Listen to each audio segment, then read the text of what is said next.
नमस्कार दोस्तों, यह है हॉरर रेडियो बाय पीएस, जहां हर कहानी में छुपा है डर और रहस्य। तैयार हो जाइए स्टोरी बाय पीएस की दुनिया में। काली परछाइयों का घर। उत्तर भारत के घने जंगलों के बीच एक ऐसा गांव था जो सरकारी नक्शों में दर्ज नहीं था। नाम था धौरापुरा। दिन में यह गांव बिल्कुल सामान्य लगता था। कच्चे घर, एक पुराना कुआं, पीपल का पेड़ और एक टूटा हुआ शिव मंदिर। लेकिन जैसे ही सूरज ढलता, धौरापुरा बदल जाता। यह बदलाव दिखाई नहीं देता था, महसूस होता था। हवा भारी हो जाती, कुत्ते बिना वजह रोने लगते और बच्चे अचानक चुप हो जाते। गांव का एक नियम था, सूरज डूबने के बाद पूर्व दिशा की ओर मत देखना। उस दिशा में था एक पुराना, जला हुआ, टूटा फूटा मकान। लोग उसे कहते थे काली परछाइयों का घर। वह मकान देखने में ही गलत लगता था। दीवारें टेढ़ी थीं, छत झुकी हुई, खिड़कियां बिना कांच की। पर सबसे डरावनी बात थी उस घर की परछाई। दिन में भी उसकी परछाई दीवारों पर अलग दिशा में गिरती थी, और रात में उस घर की परछाई हिलती थी। गांव वाले कहते थे उस घर में कोई नहीं रहता, लेकिन कुछ वहां से जाता भी नहीं। राहुल, आरव, नेहा और पूजा चारों दिल्ली के कॉलेज में पढ़ते थे। वीकेंड पर घूमने का शौक, रहस्यमयी जगहों की तलाश। राहुल ने इंटरनेट पर पढ़ा था धौरापुरा एक शांत, सस्ता और अनछुआ गांव। बस वही काफी था। गांव पहुंचते ही मकान मालिक बूढ़े रामदीन ने उन्हें देखा और चुप हो गया। कुछ देर बाद बोला, यहां रह सकते हो, पर रात में बाहर नहीं निकलना। राहुल हंसा, अंकल हम डरने वाले नहीं। रामदीन ने धीरे से कहा, डरने वाले बच जाते हैं, न डरने वाले रह जाते हैं। पहली रात सामान्य थी। दूसरी रात, रात 2:17 बजे, राहुल की नींद खुली। कमरे में ठंड थी, बहुत ज्यादा ठंड। और फिर उसने सुना खिड़की पर नाखून रगड़ने की आवाज। खर खर खर। राहुल उठा, खिड़की खोली। बाहर कोई नहीं, लेकिन नीचे जमीन पर 4 काले निशान थे, जैसे कोई दीवार से उतर कर गया हो। अगली रात नेहा चौंक कर उठी। उसे लगा कोई उसके कान के पास फुसफुसाया। नेहा, वह पसीने में भीगी थी। पूजा चुप थी, बहुत ज्यादा चुप। उसने सिर्फ इतना कहा, मुझे सपने नहीं आ रहे, मुझे यादें आ रही हैं, जो मेरी नहीं हैं। तीसरे दिन चारों उस घर के सामने खड़े थे, बिना बात किए, बिना तय किए, जैसे किसी ने उन्हें वहां खींच लिया हो। घर के अंदर जाते ही दरवाजा अपने आप बंद हो गया। अंधेरा। और तभी सीढ़ियों से उतरने की आवाज आई। खड़ खड़। जबकि सीढ़ियां ऊपर जाती थीं, घर के बीचों बीच एक बड़ा सा आईना था, बहुत पुराना, दरारों से भरा हुआ। राहुल ने देखा, उसका प्रतिबिंब मुस्कुरा रहा था, जबकि वह नहीं मुस्कुरा रहा था। नेहा ने देखा, उसके पीछे एक बच्ची खड़ी थी, काली आंखें, जली हुई त्वचा। पूजा चीखी। आईने में उसने खुद को जलते हुए देखा। आईना टूट गया। घर की दीवारों पर एक नाम बार बार लिखा था, काव्या। पूजा बुदबुदाई, वह यही है, और वह अकेली नहीं है। अचानक घर की परछाइयां उनसे अलग हो गईं। रात को पूजा गायब हो गई। उसका मोबाइल मिला। रिकॉर्डिंग चालू थी। उसमें पूजा बोली, वह मेरे अंदर है, अब मैं डर नहीं रही। और स्क्रीन पर एक बच्ची का चेहरा उभरा। आवाज आई, अब तुम भी घर का हिस्सा हो। सुबह हुई, लेकिन घर के अंदर रोशनी नहीं आई। राहुल की आंख खुली तो सबसे पहले उसने पूजा का नाम लिया। कोई जवाब नहीं। कमरा ठंडा था, जैसे रात कभी गई ही नहीं। नेहा बिस्तर पर बैठी कांप रही थी। आरव दरवाजे के पास खड़ा था। पूजा यहां नहीं है। आरव की आवाज में डर साफ था। घर के हर कमरे में देखा गया, हर कोना, हर सीढ़ी। पूजा नहीं थी, लेकिन एक जगह कुछ अलग था। आईने के सामने जमीन गीली थी, जैसे किसी ने वहां काफी देर खड़े होकर सांस ली हो। राहुल ने पूजा का मोबाइल उठाया। रिकॉर्डिंग अब भी चल रही थी। स्क्रीन पर पूजा का चेहरा था, पर आंखें उसकी नहीं थीं। मुझे यहां अच्छा लग रहा है। वीडियो में पूजा बोली, यह घर मुझे पहचानता है। पीछे से एक बच्ची की हंसी सुनाई दी। फिर आवाज बदली, अब वह अकेली नहीं है। वीडियो अपने आप बंद हो गया। तीनों गांव पहुंचे।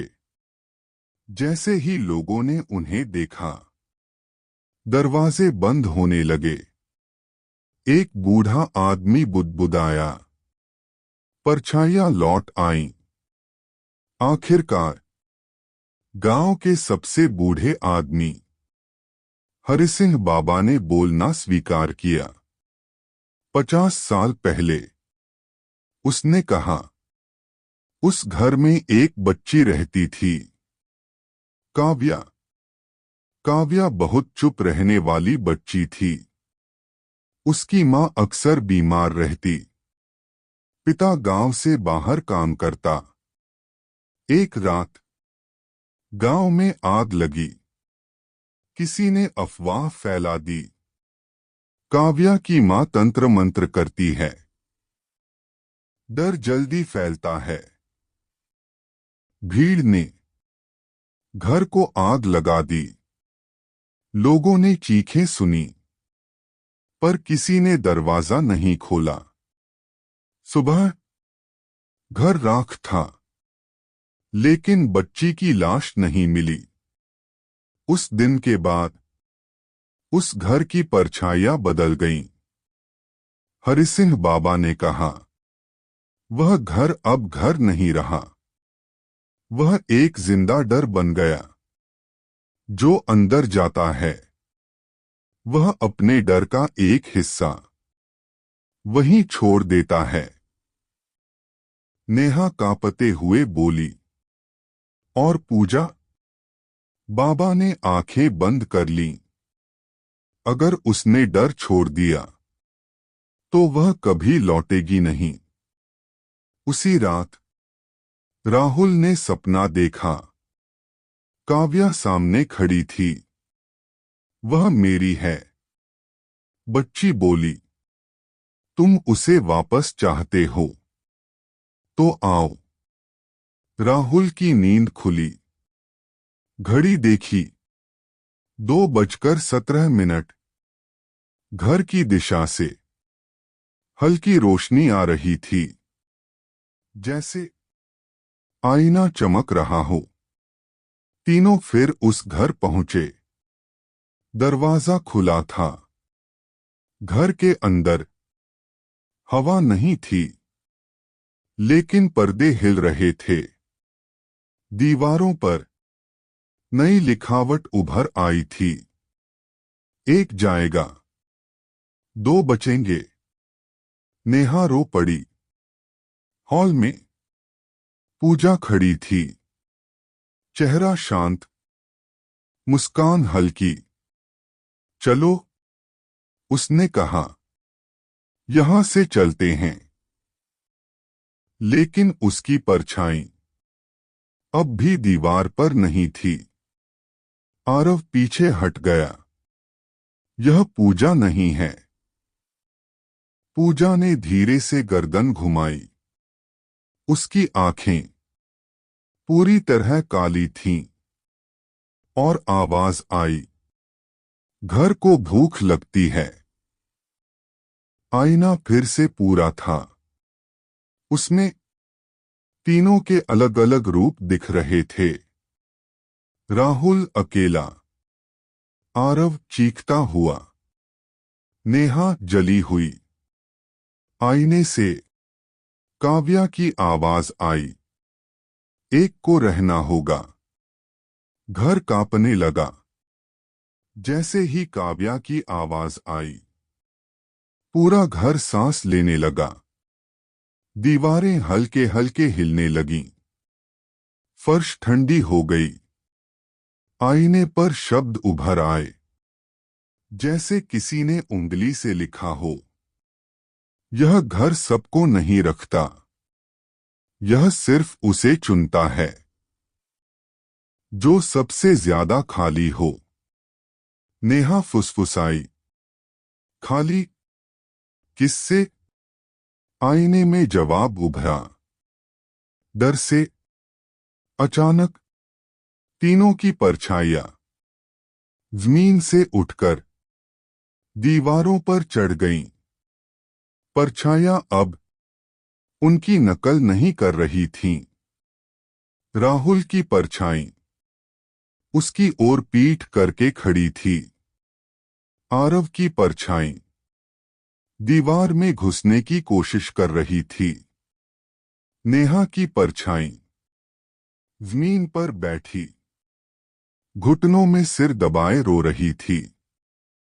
काव्या की आवाज गूंजी, तुम्हारी परछाइयां तुम्हारे सच जानती हैं।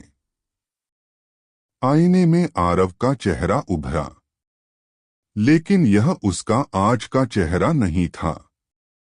यह उसका बचपन था। एक कमरा, एक बंद दरवाजा, और बाहर माँ बाप की बहस। आरव कांप गया। मैं हमेशा अकेला रहा हूं। वह बोला, मैं मजाक इसलिए करता हूं ताकि कोई मेरी खामोशी न देखे। आईने में दरार पड़ी। घर की दीवारें थोड़ी शांत हो गईं। अब आईना नेहा की ओर मुड़ा।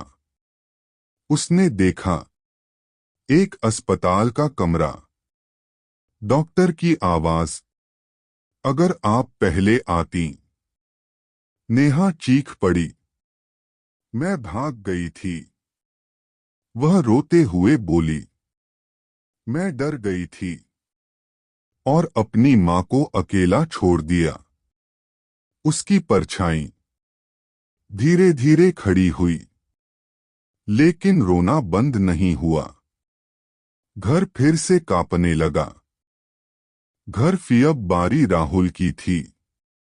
आईने में कोई दृश्य नहीं आया, बस अंधेरा।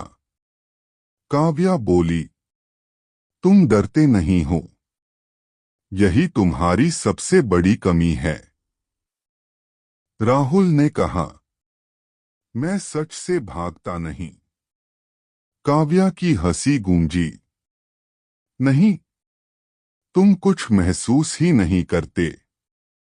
आईने में अचानक पूजा का चेहरा आया। जलता हुआ नहीं, शांत। तुमने मुझे कभी समझा ही नहीं। पूजा की आवाज आई, तुम हमेशा खुद को सही मानते रहे। राहुल की सांस टूटने लगी। दीवारों पर नए शब्द उभरे। एक रहेगा, एक जाएगा, एक बदलेगा। आरव चिल्लाया, हम सब साथ निकलेंगे।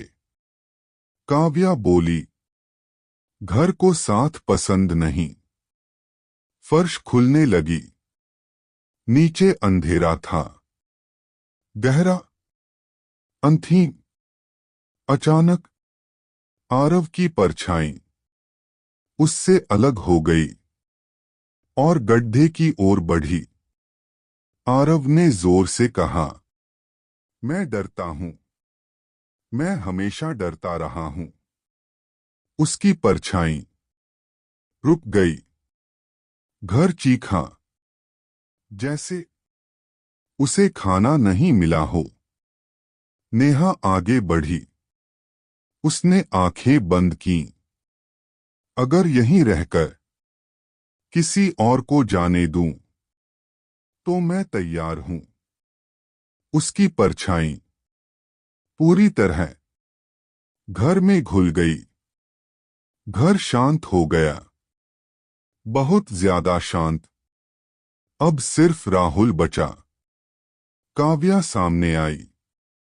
पहली बार वह डरावनी नहीं लगी, बस थकी हुई। तुम यहां क्यों आए? काव्या ने पूछा।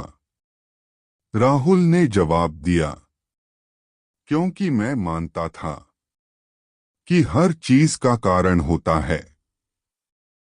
काव्या बोली, कुछ चीजों का कारण नहीं, बस दर्द होता है।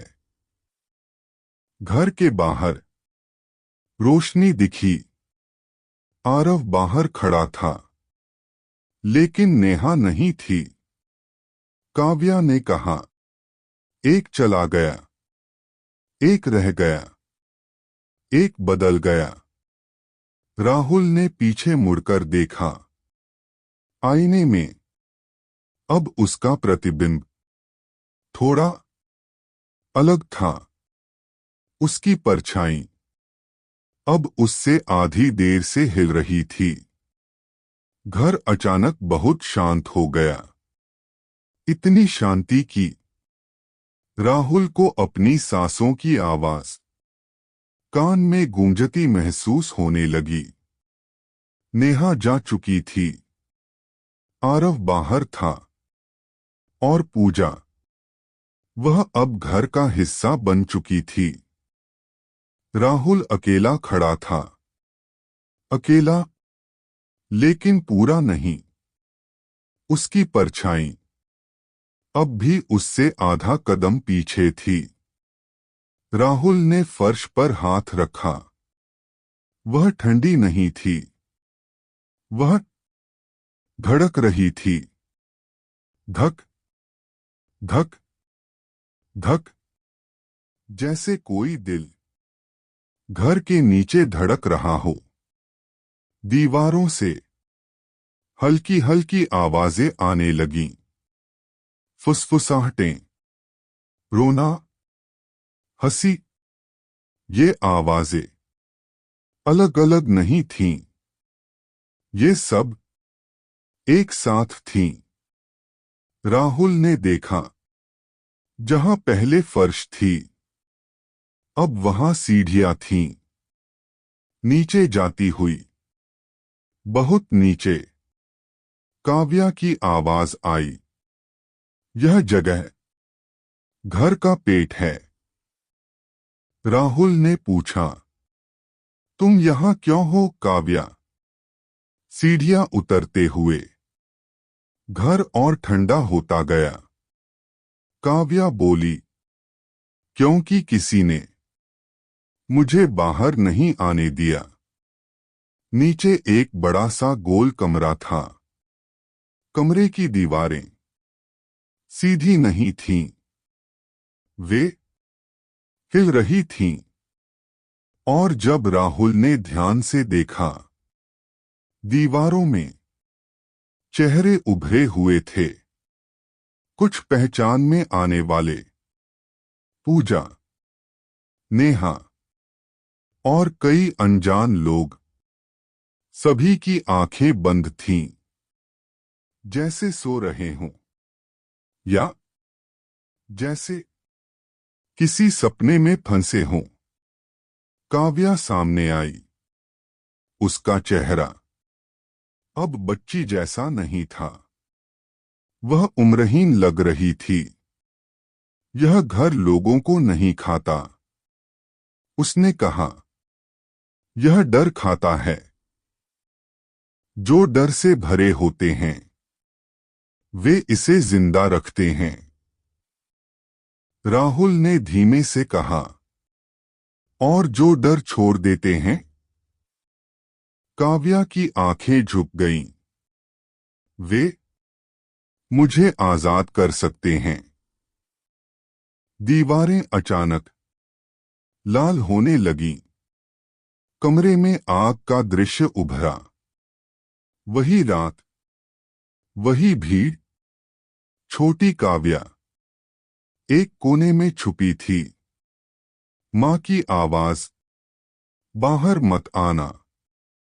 दरवाजा बंद। आग, धुआं और फिर खामोशी। राहुल की आंखें भर आईं। तुम सिर्फ भीड़ नहीं थे, काव्या ने कहा। तुम चुप रहने वाले लोग थे।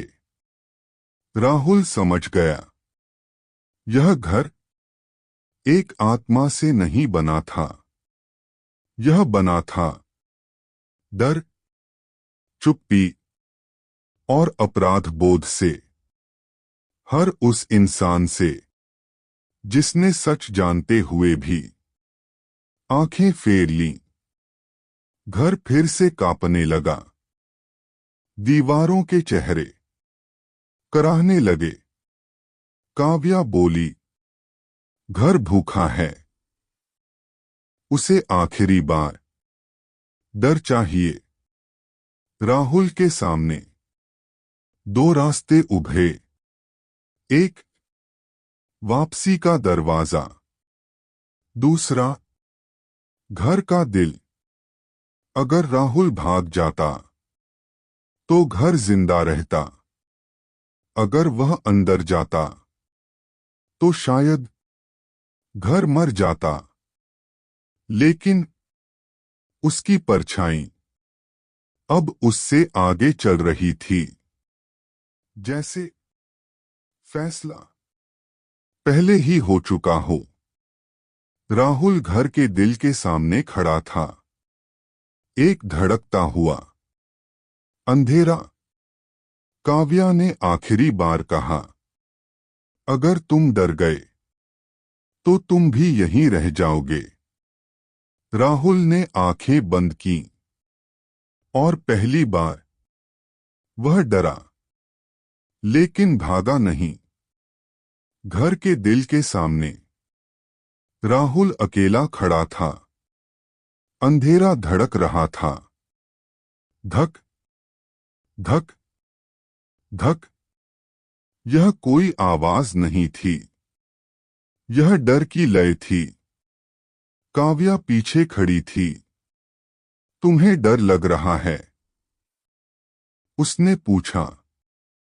राहुल ने सिर हिलाया। हाँ, वह बोला। लेकिन पहली बार मैं उससे भाग नहीं रहा। घर के दिल से आवाज आई, तुम सब मुझे बनाते हो। दीवारों पर गांव के चेहरे उभरे, वे लोग जिन्होंने आग लगाई, और वे भी जो खामोश रहे। घर बोला, मैं भूत नहीं हूं, मैं तुम्हारा छोड़ा हुआ डर हूं। राहुल समझ गया, यह घर किसी आत्मा की सजा नहीं था, यह अपराध बोध का ठिकाना था। काव्या आगे बढ़ी, मुझे आजादी चाहिए, उसने कहा, लेकिन बदले में घर को कुछ देना होगा। राहुल ने पूछा, क्या? काव्या ने उसकी परछाई की ओर देखा, जो तुमने कभी महसूस नहीं किया। राहुल ने जमीन की ओर देखा, उसकी परछाई अब उससे पहले चल रही थी। वह परछाई उसी का हिस्सा थी, पर वह हिस्सा जो दर्द से दूर रहता था। राहुल फुसफुसाया, अगर मैं इसे दे दूं, तो क्या बचेगा?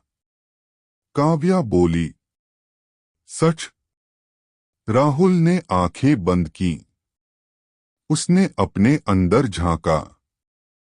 डर, गलतियां, लोगों को न समझ पाना, और पूजा को खो देना। उसने सब स्वीकार किया। घर की धड़कन धीमी होने लगी। जैसे ही राहुल ने डर से मुंह नहीं मोड़ा, घर चीखा नहीं, घर थक गया। दीवारें धुएं में बदलने लगीं। चेहरे मुस्कुराकर गायब होने लगे। काव्या की आंखों में आंसू थे। अब मैं घर नहीं हूं, उसने कहा, और वह रोशनी में घुल गई। सुबह हुई। धौरापुरा के जंगल में कोई हवेली नहीं थी, सिर्फ काली मिट्टी। आरव दौड़ता हुआ आया। राहुल, उसने चिल्लाया। राहुल खड़ा था, पर कुछ बदला हुआ था। राहुल की आंखें अब भागती नहीं थीं। परछाई अब उसके साथ चल रही थी। लेकिन कभी-कभी वह एक पल देर से हिलती थी। सालों बाद शहर में एक नया घर बना।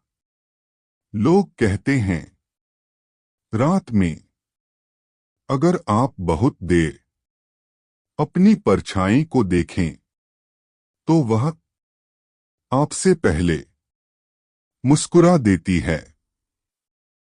और हवा में एक जानी पहचानी फुसफुसाहट आती है, घर जल सकता है, पर डर हमेशा किसी न किसी के साथ बाहर निकल जाता है। और इस महीने के अंत तक 30 सब्सक्राइबर पूरे करने का लक्ष्य है। अगर आपको हॉरर रेडियो बाय पीएस पसंद है, तो अभी सब्सक्राइब करें और अपने दोस्तों के साथ शेयर करें। आपका एक सब्सक्राइब हमारी सबसे बड़ी ताकत है। Story by PS.